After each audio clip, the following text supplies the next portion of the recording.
அஞ்சனையின் மைந்தனே ஆஞ்சநேயனே, அவதாரப் புருஷனே, ஆதாரநாயகனே, ஸ்ரீ ஆஞ்சநேயர் கவசத்தை அல்லல்கள் நீங்கிடவே ஸ்ரீராமதூதன் திருவருளால் இயம்புகிறேன், கேட்டருள்வாய்.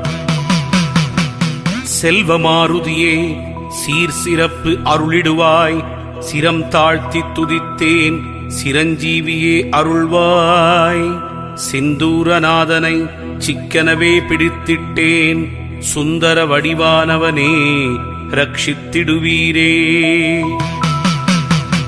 ஹனுமனே சரணம், ஹனுமனே சரணம், ஆஞ்சநேயன் திருவடி சரணம் சரணம். கதாயுதன் சரணம், கர்மயோகி சரணம், சரணமடைந்திட்டேன் ஆஞ்சநேயா.